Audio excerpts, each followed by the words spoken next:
بسم اللہ الرحمن الرحیم۔ آج ہم آپ کو عمران خان کا ایک اہم بیان سنوانے جا رہے ہیں۔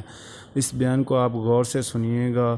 اس میں عمران خان نے بتایا کہ 9 مئی کو واقعی سازش ہوئی تھی، اور یہ سازش کس طرح تیار ہوئی انہوں نے یہ بھی بتایا، اور ساتھ ہی ساتھ دوسرے نمبر پہ انہوں نے بتایا اسرائیل کے متعلق آج انہوں نے کھل کے بات کی، تو یہ بھی ویڈیو میں بتا دیا، اور ساتھ ہی ساتھ تیسرے نمبر پہ انہوں نے جنرل فیصل نصیر کے متعلق بتایا کہ کس طرح ان کا انہوں نے نام لیا اور عمران خان کو دہشت گرد قرار دیا گیا۔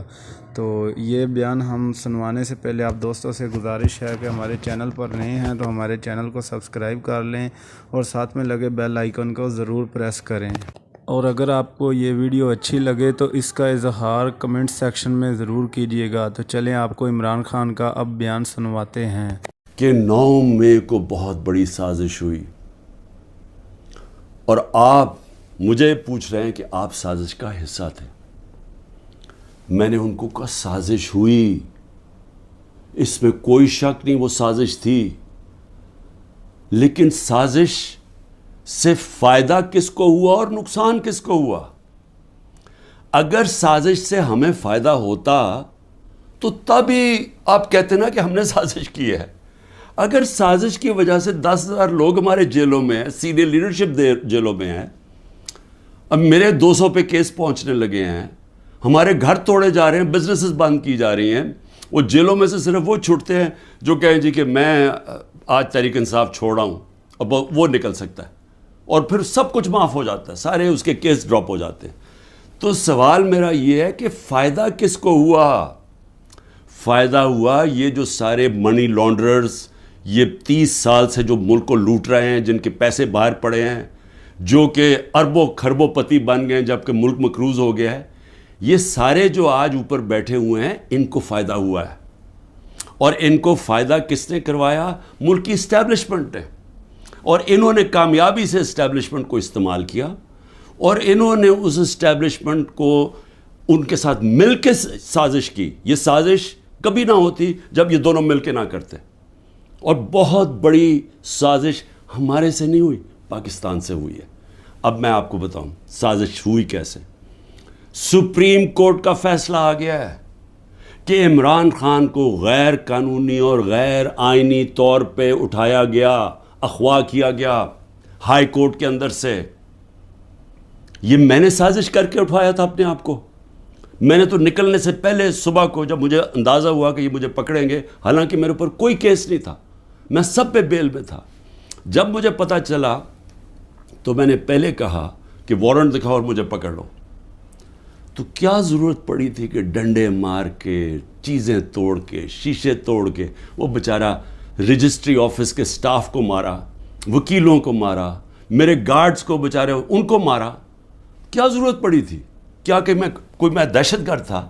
تو جان کے یہ دنیا میں دکھانے کے لیے ویژلز یہ جو گئے ہیں کہ جس طرح مجھے وہاں سے پکڑ کے لے کے گئے ہیں، اور اس کے بعد پہلے سے ہی تیاری تھی کہ جو بھی رد عمل آئے گا وہ پہلے سے تیار بیٹھے تھے کہ انہوں نے یہ بلڈنگ چلانی ہے۔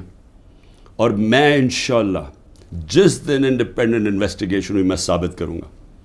عسکری ٹاورز کا ایک گواہ ہے، اور کوئی پتہ نہیں وہ ویگو ڈالا وہاں پہنچ جائے اور اس کو اٹھا کے لے جائے، اس کی پوری ریکارڈنگ ہے کہ وہاں کیا ہوا تھا۔ وہ کوئی تحریک انصاف نہیں تھی جب عسکری ٹاور چلایا گیا۔ اور کیا آج آئی جی پنجاب جو دندناتا پھر رہا ہے، کیا اس سے کسی نے نہیں پوچھ رہا کہ وہاں سے 2 گھنٹے لگ رہے ہیں، وہ لوگ آ رہے ہیں اور یا پروٹیسٹ کرنے کے لیے، کسی نے نہیں پوچھنا اس سے کہ جناب آپ کی پولیس کدھر تھی؟ ساری جگہ تو ٹیئر گیسنگ کر رہے تھے، ساری جگہ تو کھڑی تھی، ادھر کیوں نہیں گئی؟ اور کدھر گیا وہ CCTV کیمرہ؟ کیوں نہیں اس کی فوٹیج آئی سب کے سامنے؟ کیوں نہیں انڈیپینڈنٹ انکوائری ہوئی کور کمانڈر گھر کی؟ سازش تھی، اور انشاءاللہ یہ سازش آئے گی سامنے جب ہمارا موقف سنا جائے گا۔ میں نے انکوائری والوں کو بھی کہا جج دونوں طرف سن کے فیصلے کرتا ہے، ون سائیڈڈ فیصلے نہیں کرتا کہ ایک جج جوری ایکسیکیوشنر جناب آپ ہی فیصلہ کر لیں کہ جی یہی انہوں نے کیا اور ان کو پکڑ کے مارنا شروع کر دو، پکڑ کے لو اور ملٹری کورٹس بنا دو تاکہ کچھ چیز نکلے ہی نہ، جیسے مرضی سزا دے دو۔ تو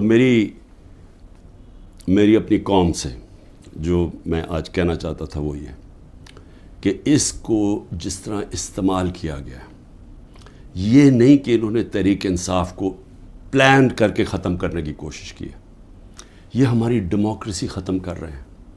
مجھے جو آج سوالوں سے چیز سامنے آئی وہ کیا تھی؟ مجھے کہتے جی آپ کے لوگ کیوں گئے وہاں، کنٹونمنٹ میں کیوں گئے، تو فلانی جگہ کیوں گئے، آپ نے پہلے سے تیار کیا ہوا تھا۔ میں نے ان سے پوچھا کہ جب مجھے کمانڈو ایکشن سے اٹھایا جا رہا ہے وہاں، تو کدھر جانا تھا لوگوں نے پروٹیسٹ کرنے؟ تو اس کی باتوں سے مجھے یہ لگا کہ آپ کو پرامن احتجاج کرنے کی اجازت نہیں ہے کہیں جی ایچ کیو کے سامنے یا کنٹونمنٹ کے سامنے۔ مجھے بتائیں آئین میں کدھر لکھا ہوا ہے؟ کہیں آئین میں لکھا ہوا ہے تو میں مانوں کہ میں نے قانون توڑا ہے۔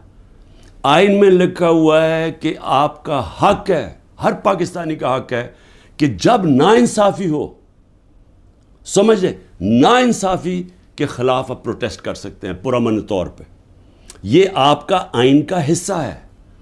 اور ناانصافی ہوئی تھی، سپریم کورٹ نے کہا کہ ناانصافی ہوئی ہے، سپریم کورٹ نے اپنے فیصلے میں کہا ہے کہ غیر آئینی اور غیر قانونی طور پہ عمران خان کو اٹھایا گیا، اور پھر جس طرح ذلیل کر کے مجھے اٹھایا گیا، تو کیا یہ بھیڑ بکریاں تھیں؟ یہ تحریک انصاف کے جو لوگ تھے وہ بھیڑ بکریاں تھیں، چپ کر کے بیٹھ جاتی؟ کیا انہوں نے غلط کیا تھا کہ اگر وہ پرامن احتجاج کے لیے نکلے تھے؟ جی وہ جو جیو فینسنگ میں وہاں بھی پہنچ گیا نا، وہ بھی ساروں کو جیلوں میں ڈال دیا۔ اس کا مطلب آپ یہ کہہ رہے ہیں کہ آپ ساری جگہ احتجاج اگر کر سکتے تو کریں، لیکن کہیں بھی کنٹونمنٹ کے اندر جی ایچ کیو آپ اس کے سامنے احتجاج نہیں کر سکتے۔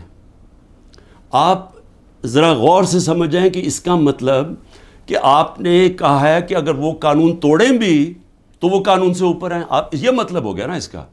میرے اوپر ایک کیس کیا ہے کہ میں نے ملک سے غداری کی۔ ملک سے کیا غداری کی کہ جنرل فیصل نصیر کو میں نے کہہ دیا ڈرٹی ہیری، اور میں نے اس کو کہا کہ یہ ذمہ دار ہے میرے قتل کا کرنے کی کوشش پہ۔ اس کو کہا جی آپ نے ملک سے غداری کر دی، اس کو ملک سے غداری کہہ رہے ہیں۔ سو اس کا مطلب یہ کہ یا تو وہ جنرل فیصل نصیر قانون سے اوپر ہے، یا آپ نے اس کو لائسنس دیا ہوا ہے کہ وہ کسی کو قتل کر دے، یا تو یہ مطلب، اور یا یہ کہ ہماری جرت کیسے پڑی کہ ہم کوئی کمی ہے اس ملک میں، کیا ہماری کوئی حیثیت ہی نہیں ہے کہ میں اپنی ایف آئی آر نہیں کٹوا سکتا جو میرا ملک کا قانون مجھے حق دیتا ہے؟ بھئی مجھے سے وہ پہلی جے آئی ٹی میں پوچھتے جی خان صاحب آپ کے پاس پروف کون سے تھے کہ یہ فیصل نصیر نے کروایا؟ میں نے کہا آپ نے جو کوئٹہ میں 4 گھنٹے جو وہ قتل ہوا ہے وکیل، اس کے اوپر تفتیش کی تھی؟ کوئی ثبوت ملے تھے جب میرے اوپر 302 کا قتل کا پرچہ ڈال دیا؟ کیا جب ضلع شاہ جب مرا تھا تو 3 دن میرے اوپر 302 جب قتل کا پرچہ لگایا تھا، آپ نے تفتیش کی تھی؟ تو جب ایف آئی آر کا مطلب ہوتا ہے فرسٹ انویسٹیگیٹنگ رپورٹ، تو جب وہ تفتیش ہوگی تو پتہ چلے گا نا۔ تو میرا سوال یہ ہے کہ برطانیہ میں جو سب سے مقدس جگہ ہے وہ ہے prime minister house, 10 Downing Street. ہر دوسرے دن وہاں احتجاج ہوتا ہے، پرامن احتجاج ہوتا ہے، کبھی کسی نے اس کے اوپر روکا ہے؟ تو مجھے یہ بتائیں کہ جب رینجرز کو دیکھ رہے ہیں مجھے اٹھا رہے اور کمانڈوز، تو کیا لوگوں نے کدھر جانا تھا؟ احتجاج ہی کرنا تھا نا۔ سوال یہ کیوں نہیں پوچھتے کہ وہ لوگ جو 25 لوگوں کو گولیاں سے مارا گیا، وہ لوگ جن کی نوجوانوں کی ٹانگیں چلیں گی، 3 لوگوں کی ٹانگیں کٹی، جو بستر پہ ہے، جو کمر پہ گولی لگی، پیرالائز ہو گیا، وہ کیا پاکستانی نہیں تھے؟ ان کا کوئی حقوق نہیں ہے؟ ان کا کوئی نام ہی نہیں لے رہا کہ جی کور کمانڈر ہاؤس جلایا؟ ہم سب اس کے ہم مذمت کرتے ہیں۔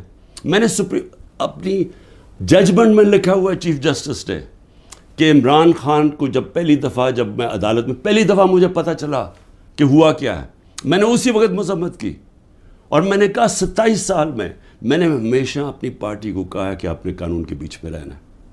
میں نے کبھی اس ملک کا قانون نہیں توڑا، اور میں آج پھر کہتا ہوں کہ یہ جو کیا جا رہا ہے، یہ جو انکوزیشن ہے، یہ انصاف نہیں ہو رہا، ون سائیڈڈ ہے، کہ فیصلہ کر لیا کہ جناب آپ نے تحریک انصاف کو ختم کرنا ہے، تو ساری پارٹی کو، کتنے لوگ تھے جو جدھر جو گھر جلیا بلڈنگ جلی ہیں کتنے ہوں گے؟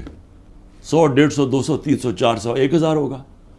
تو 10,000 لوگوں کو کس طرح اندر ڈال دے, اور پھر ان کو موقع دیں کہ وہ بتائیں تو صحیح کہ ان کی سائڈ کیا تھی. دوسرا کام جی 164 کے بیان لیے جا رہے ہیں.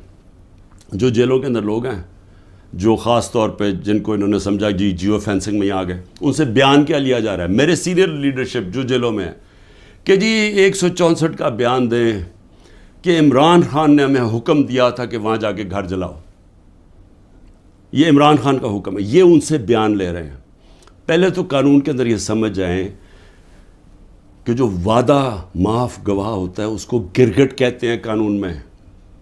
گرگٹ کا مطلب کہ وہ رنگ بدلتا ہے, وہ جدھر ہوتا ہے جس کے ساتھ ہوتا ہے اسی طرح کا بن جاتا ہے, اس کی کوئی اہمیت نہیں ہوتی. 2 مہینے سے کوشش کر رہے ہیں. اعظم خان کو ادھر پکڑا ہوا ہے, سینئر پاکستان کا سینئر بیوروکریٹ, اس کو اغوا کیا ہوا ہے. اس سے پوچھ رہے ہیں کہ عمران خان کے خلاف کوئی بیان دو, کوئی 164 کا وعدہ معاف گواہ, اور لوگوں کے اوپر پریشر ڈال رہے ہیں جس کو پکڑا ہوا کہ جی اس کے خلاف بیان دو. میری جو بھی یہ لوگ لگے ہوئے کر رہے ہیں, میں صرف ان کو ایک پیغام دینا چاہتا ہوں کہ اس ملک کا سوچیں, اس کو تباہ نہ کریں. یہ جو آپ کرنے جا رہے ہیں کہ سب سے بڑی پارٹی جو اکثریت پبلک جس کے ساتھ کھڑی ہے, اور اکثریت کا مطلب 70-80% پبلک آج جس کے ساتھ کھڑی ہے, اس کو عمران خان کو ختم کرتے کرتے ملک کی جمہوریت, ملک کی آزادی, ملک کی ادارے, ملک کا آئین, اس سب کو آپ ختم کرتے جا رہے ہیں. اور اس سے قومیں بچتی نہیں ہیں, خاص طور پہ جو اخلاقیات ختم کر رہے ہیں. ساری morality ختم ہو گئی ہے. کیئر ٹیکر گورنمنٹ پہ وہ بیٹھے ہوئے ہیں, وہ ٹی وی پروگرام پہ کہہ رہے ہیں, ٹی وی پروگرام کی شرم بھی نہیں آ رہی کہ کیئر ٹیکر کا مطلب ہوتا ہے غیر جانبدار, نیوٹرل.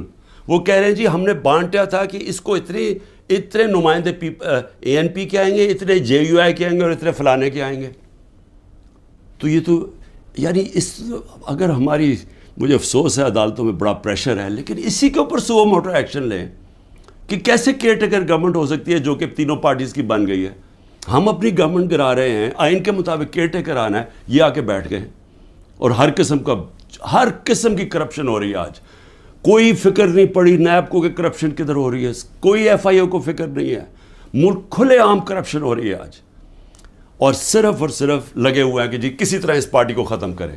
تو میں صرف ایک تو یہ کہنا چاہتا تھا آج کہ میرا یہ جو ہوا ہے آج تفتیش, مجھے حیرت ہوئی کہ وہ یہ, بلکہ وہ ان کے ایسے وہ بول رہے تھے جیسے کہ آپ احتجاج بھی کرنا آپ کے لیے آپ نے کوئی غداری کر رہا ہے ملک کے ساتھ, تو پھر جمہوریت ختم کر دیں, کہہ دیں مارشل لا لگ گیا, کہیں کہ پھر جناب جو مرضی وہ فیصلہ کریں گے وہ کریں گے. لیکن جمہوریت کے اندر ہمارا حق ہے کہ ناانصافی جب ہمارے سے ہوتی ہے اور سپریم کورٹ نے کنفرم کیا تو اس کے بعد ہمارا رائٹ ہوتا ہے پرامن احتجاج. اور میں پھر سے کہتا ہوں کہ جن لوگوں نے جلایا تھا کور کمانڈر گھر یا جو بھی جلائی ہیں بلڈنگز, ان سب کے اوپر ایکشن لینا چاہیے. میں سب سے پہلے کہتا ہوں, اور ہمیں کوئی انفارمیشن ہو ہم بھی آپ کی مدد کریں گے ان کے اوپر ایکشن لینے کے لیے, کیونکہ ہم نے نہیں کیا. دوسری چیز ہی اسرائیل آیا جی, اسرائیل کے اوپر ایک گورنمنٹ منسٹرز کہہ رہے ہیں کہ جی دیکھیں عمران خان کے, اسرائیل نے عمران خان کے لیے سپورٹ کر دیا. پہلے تو یہ ذرا میرے بیان سن لیں, یہ جب میں پرائم منسٹر تھا, یہ میرے بیان صرف یہاں نہیں ہیں, 2 پاکستان میں بھی ہیں اور امریکہ کے اندر جا کے میں نے یہ بیان دیا ہے. یاد رکھیں امریکہ کے اندر سب سے تکڑی لابی اسرائیل کی لابی ہے. امریکہ کے اندر سننے کے میں نے بیان کیا دیا, اور پاکستان میں بھی پرائم منسٹر ہوتے ہوئے. Next questioner. There's been talk about Pakistan forming relations with Israel, and we know the winds of change are blowing through the Middle East. Is this in the cards, and why? I'm afraid I don't know where this has come from. It's not. Pakistan has a very straightforward position, and it was a founder of Pakistan, Quaid-e-Azam, Muhammad Ali Jinnah, who was very clear that, there has to be a just settlement, a homeland for Palestinians before Pakistan can recognize Israel. جو بھی کوئی ملک کرے, ہمارا تو موقف بڑا clear ہے, اور ہمارا موقف قائد اعظم محمد علی جناح نے 1947 میں کلیئر کر دیا تھا، 1948 میں، کہ ہم اسرائیل کو کبھی تسلیم نہیں کر سکتے جب تک فلسطینوں کو ان کا حق نہیں ملتا، ان کو ایک جسٹ سیٹلمنٹ نہیں ہوتی، جو ٹو نیشن تھیوری تھی پیلسٹینین کی، کہ ان کو پورا ایک ان کی اسٹیٹ ملے جو کہ پیلسٹینین فیصلہ کریں، ٹھیک ہے۔ جب تک وہ نہیں ہوتا، اگر ہم وہ تسلیم کر لیتے ہیں تو ہمیں پھر کشمیر کا بھی، ہمیں ایگزیکٹلی سچویشن کشمیر کا ہے تو ہمیں وہ بھی گیو اپ کرنا چاہنا چاہیے۔ تو اس لیے پاکستان نہیں تسلیم کر سکتا اسرائیل کو۔ اب امریکہ میں میری بیان کی کیا اہمیت ہے؟ کیونکہ یہ جو دو ہیں نا، نواز شریف اور زرداری یا ان کے بچے، میں چیلنج کرتا ہوں کہ یہ جا کے امریکہ کیا پاکستان میں بیان دے دے ان کے خلاف، لیکن امریکہ میں جا کے دے۔ یہ میں کہتا ہوں کہ ان کی اتنی جرت نہیں تھی کہ جب امریکہ نے اور ہندوستان نے مل کے موڈی کے دورے پہ امریکہ جب جوائنٹ سٹیٹمنٹ دی اور انہوں نے کہا کہ پاکستان کا نام لیا، بائیلیٹرل ٹاکس میں پاکستان کا نام آتا ہے کہ جی پاکستان کراس بارڈر ٹیررزم کر رہی ہے اور پاکستان کو بند کرنی چاہیے۔ کسی کا بیان نکلا کسی کے منہ سے، کہیں وہ بیٹھا ہوا نواز شریف کہ اس کے منہ سے کوئی آواز نکلی، کہیں زرداری کے منہ سے کوئی آواز نکلی؟ نہیں نکلے گی۔ جب 400 ڈرون اٹیک ہو رہے تھے پاکستان میں، جو دنیا میں کوئی مثال ہی نہیں ہے، کہ آپ جس کے لیے